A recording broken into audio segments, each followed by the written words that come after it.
तो दोस्तों, मैं आपका दोस्त अंकित सिंह। आज हम सभी बात करेंगे यूपीपीसीएल TG2 की जो वैकेंसी निकली है। यूपीपीसीएल TG2 में कुल 608 वैकेंसी निकली हैं, जो निम्न कैटेगरी के तहत आरक्षित और अनारक्षित वर्ग में शामिल की गई।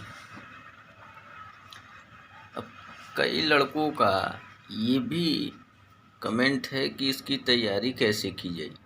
तो टोटल 200 नंबर का इसका पेपर होता है, जैसा कि आप सभी जानते हैं, जो कि मेरिट हमारा ऑब्टेन कराता है, जिससे मेरिट का निर्धारण होता है। तो यदि हम फुल डिटेल में इसको देखें तो पार्ट ए और पार्ट बी इसके दो पेपर होते हैं। तो पार्ट ए में हमारा जो कि कंप्यूटर का सेक्शन है, जिसमें 50 में से 20 नंबर लाना है। 50 में से 20 नंबर लाना कोई बड़ी बात नहीं है, लेकिन हाँ, यदि आप मेहनत नहीं करेंगे तो आपके नंबर नहीं आएंगे। कंप्यूटर में 50 में 20 नंबर लाने हैं। देखिए, कंप्यूटर का वो इसलिए एग्ज़ाम लेते हैं, आपको वो जज करना चाहते हैं एग्जामिनर कि आपको कंप्यूटर की बेसिक नॉलेज है कि नहीं। बेसिक टर्मिनोलॉजी का मतलब ये है कि ऐसा नहीं कि सिर्फ कंप्यूटर देख लिए हो गया, नहीं। कंप्यूटर का बेसिक टर्मिनोलॉजी से मतलब है उसमें जो काम होते हैं कैसे होते हैं, वर्ड पे कैसे होंगे, खासकर पावर पॉइंट पे। क्योंकि पावर पॉइंट पे हमें खासकर इलेक्ट्रीशियन TG2 में आप प्रैक्टिकली कभी जाके किसी सब स्टेशन पे देखेंगे। मैंने देखा है, जैसे जाके कुछ हमारे मित्र हैं यहाँ, मैं जहाँ रहता हूँ इसके पास में, तो वहाँ पावर पॉइंट पे ज़्यादा काम होता है। उसके बाद हमें बेसिक नॉलेज सबसे पहले तो स्टार्ट करना चाहिए कि कंप्यूटर में कौन कौन से हमारे एसोसरीज उसके होते हैं। जैसे मॉनिटर है, माउस है, कीबोर्ड है। उसके अलावा उसमें कौन कौन से विंडो होते हैं मॉनिटर में, जैसे विंडो XP बहुत पुराना है, फिर विंडो 7, 8, 10, इस प्रकार के जो भी टाइप हैं, इनके बारे में हमें जानना चाहिए। ये हमारे नॉलेज के लिए भी, आज की टेक्नोलॉजी की दुनिया में वैसे भी हमें इसके बारे में जानना चाहिए। ये बहुत ही इम्पोर्टेंट है। अब यदि हम अकॉर्डिंग टू एग्ज़ाम प्रिपरेशन यदि बात करें तो पार्ट ए में हमारा 50 में से हमें ओनली 20 नंबर लेकर आना है।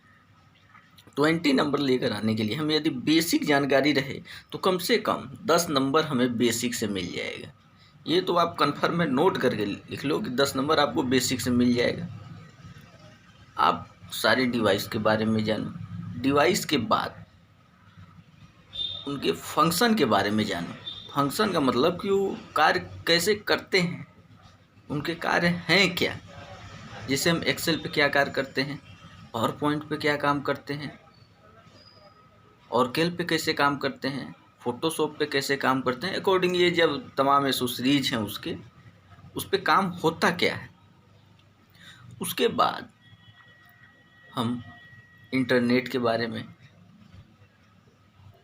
इंटरनेट क्या है, कितने प्रकार का है, किस तरह वर्क करता है, एक स्पेसिफिक एरिया में इंटरनेट किस प्रकार वर्क करता है, कैसे हम इंटरनेट को प्रोवाइड कराते हैं।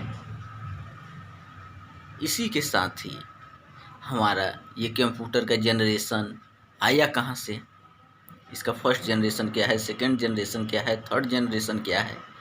कंप्यूटर की लैंग्वेज होती है, जैसे हम लोग जनरली बोल रहे हैं हिंदी या इंग्लिश लैंग्वेज, उस तरह कंप्यूटर की भी लैंग्वेज होती है। उसकी बाइट में लैंग्वेज होती है, बीट में वो सिर्फ 0 और 1 जो बाइनरी नंबर होता है उसको रीड करता है, उसी के अकॉर्डिंग वो फंक्शन करता है। और उसके बाद ये जो बेसिक चीज़ें हैं, बहुत ज़्यादा नहीं, बेसिक चीज़ें कंप्यूटर से यदि आपको इतना पता हो जाएगा तो आप 20 नंबर ला सकते हैं। बहुत ज़्यादा कंप्यूटर में वहाँ इतना भी ज़्यादा आपको हाई प्रोफाइल कुछ सॉफ्टवेयर नहीं बनाना है। अब यदि बात करें टेक्निकल में, 150 नंबर होते हैं। तो टेक्निकल में मोस्टली 4 पार्ट होते हैं। एक बेसिक इलेक्ट्रिसिटी, दूसरा मशीन, तीसरा मेजरमेंट और चौथा पावर सिस्टम। देखिए, बेसिक में सभी कुछ आ जाएगा हमारा। बेसिक इलेक्ट्रिसिटी इलेक्ट्रॉन से शुरू होगा, हमारा धारा कहाँ से है, धारा क्या है, वहाँ से शुरू होगा। और आरएलसी परिपथ, आरएलसी में जितने भी कनेक्शन होते हैं सीरीज में या पैरेलल में, उसमें जितने भी एलिमेंट लें सभी के बारे में, बैटरी से रिलेटेड हो गया, कैपेसिटर से रिलेटेड हो गया। फिर उस बेसिक में ही आपको एसी फंडामेंटल है, ये सारे टर्मिनोलॉजी बेसिक में आएंगे। अब इसके बाद यदि हम मशीन में, तो जितने भी प्रकार के हम मशीन यूज करते हैं, जैसे डीसी और एसी में डिवाइड करें तो डीसी में हमारे मोटर, फिर जनरेटर, फिर उसके बाद एसी में हमारे मोटर और जनरेटर, चाहे इंडक्शन हो, हमारा सिंक्रोनस मोटर हो या जनरेटर हो, हमारा AC generator alternator, induction motor हमारा चाहे वो स्क्वायरल गेज हो या स्लिप रिंग मोटर हो, और कुछ single phase specific induction motor जो होते हैं उनके बारे में, उनके अप्लायंस के बारे में खासकर एग्जाम में 2-4 नंबर के पूछ लिए जाते हैं। तो ये तो मशीन की बात हुई। अब यदि इसके बाद हम बात करें मेजरमेंट मतलब वह उपकरण जो कि विद्युत संबंधी कार्य में उससे संबंधित, जैसे धारा, प्रतिरोध, विभवांतर इत्यादि को जो भी उपकरण मापने का काम करते हैं वो सभी मेजरमेंट के तहत, जैसे एमीटर है, वोल्ट मीटर है, वोल्टामीटर, पोटेंशियोमीटर है, मेगर है, मल्टीमीटर है, उसमें भी एनालॉग है, डिजिटल है। इस प्रकार के जो भी उपकरण हैं वो सभी मेजरमेंट के अंतर्गत आते हैं। अब इसमें ये भी पूछा जा सकता है ये कैसे बना है, इसके इंटरनल पार्ट क्या हैं, किसमें क्या फंक्शन होता है, पीएमएमसी टाइप, एमआई टाइप जो हमारे इंस्ट्रूमेंट होते हैं खासकर इनसे पूछ लिया जाता है। तो ये सभी हमारा मेजरमेंट के तहत है। पावर सिस्टम में हमारा ट्रांसमिशन और डिस्ट्रीब्यूशन खास कर आता है। हम बिजली का उत्पादन कैसे करते हैं, फिर उसको संचरण कैसे करते हैं, वितरण कैसे करते हैं, फिर उसका यूटिलाइज कैसे करते हैं। तो ये हमारा पावर सिस्टम के अंतर्गत। फिर इलेक्ट्रॉनिक्स, हमारा इलेक्ट्रॉनिक्स में आप खासकर एनालॉग और डिजिटल और कुछ आप पावर इलेक्ट्रॉनिक्स के बारे में भी पढ़ लें। तो ये मेनली 4 पार्ट हैं। और उसके बाद एक आप होता है जैसे कि बल्ब क्या है, बल्ब कितने प्रकार के होते हैं, फिर फ्लोरोसेंट लैम्प चाहे एक सेकेंड, हमारा जो बल्ब कितने प्रकार के होते हैं, जैसे कि हम इंडिकेंट लैंप प्रयोग करते हैं, फ्लोरोसेंट लैंप, फ्लोरोसेंट ट्यूब होता है दोस्तों, ठीक है, जो घर में लगा होता है लंबा वाला ट्यूब, फ्लोरोसेंट ट्यूब। तो ये सब हैं कितने टाइप के, ये सब यूटिलाइजेशन के अंतर्गत आते हैं। फिर उसके बाद हमारे जो पावर यूटिलाइज करते हैं तो उस पर टैरिफ किस प्रकार से लगाया जाता है, ये सभी चीज़ हमारी यूटिलाइजेशन के अंतर्गत आती है। तो आप इसको देख लें। तो बात है जनरल नॉलेज की। तो जनरल नॉलेज के लिए आप यदि खासकर जैसे कि उसमें रीजनिंग का भी उल्लेख है, तो आप रीजनिंग के लिए कोई भी एक बुक ले लीजिए और ख़ासकर उसमें से डायरेक्शन से रिलेटेड रीजनिंग में, और उसके बाद कोडिंग डिकोडिंग और कुछ डेट फाइंड करने वाला कि इस दिन को या इस तारीख को कौन सा दिन होगा, कुछ इस प्रकार के क्वेश्चन आप किसी भी बुक से इतना आप पढ़ लें। उसके कुछ जैसे कि 10-20 टॉपिक हैं खासकर, उसको आप टच कर लीजिए।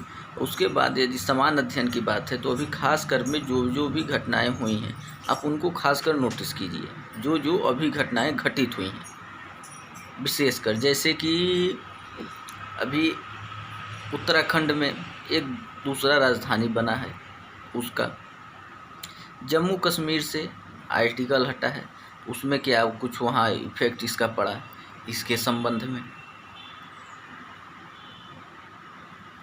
और कुछ हमारे जो जनरल नॉलेज के तौर पे होते हैं, जैसे हमारे संस्कृत हो गए या इतिहास से संबंधित हो गए कि अकबर कौन था, बाबर कौन था, ये पृथ्वीराज चौहान कौन थे, महाराणा प्रताप कौन थे, कब आए थे, कुछ इस प्रकार। तो इसके लिए सबसे बेस्ट बुक है ज़्यादा दोस्तों, सबसे अच्छी दोस्ता, या तो आप लुसेंट ले लीजिए या तो अरिहंत। बिल्कुल वन लाइन में आपको मिलेगा। इसको मेहनत तो करना होगा दोस्तों, लेकिन बिल्कुल अच्छे सिंपल लैंग्वेज में, या आप तमाम यूट्यूब पे भी इसको देख सकते हैं इसमें। और हाँ, यूट्यूब से देखें यदि तो आप उसको नोट डाउन करते चलें।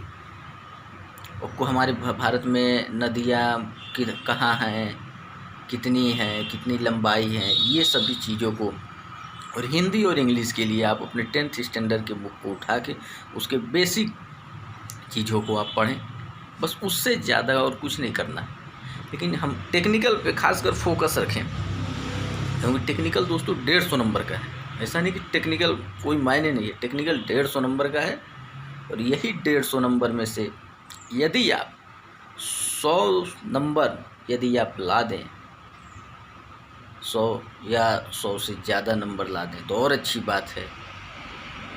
जितना आप गेन कर सकें वो आपके लिए अच्छा होगा। तो मेनली देखिए, पार्ट ए था कंप्यूटर, पार्ट बी में आपका 200 नंबर का है, जिसमें कि 150 का टेक्निकल और 50 नंबर का नॉन टेक्निकल, जिसमें से आपका समान ज्ञान रीजनिंग है 20 नंबर का। उसके बाद 15 नंबर का हिंदी इंग्लिश। तो हिंदी इंग्लिश के लिए आप 10 क्लास का हिंदी और इंग्लिश पढ़ें। आप यूट्यूब से भी पढ़ सकते हैं, तमाम वीडियो अवेलेबल हैं। इतनी चीज़ें हैं, इससे ज़्यादा और कुछ नहीं करना है। लेकिन हाँ, आप कंटिन्यूअस पढ़ाई करें। पर डे कम से कम आप कंप्यूटर पे 1 घंटा दें, और कम से कम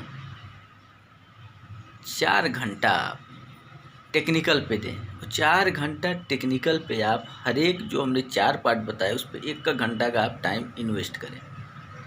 उसके बाद बाकी समय में और 2 घंटा आप निकालें, और इस 2 घंटे में आप खास कर फोकस करें हिंदी और इंग्लिश, क्योंकि हिंदी और ये इंग्लिश मिला के 30 नंबर का। दोस्तों इंग्लिश से लोग भागते हैं, लेकिन आप एक बार पढ़ के देखें हिंदी और, क्योंकि ये अकेले 30 नंबर का है।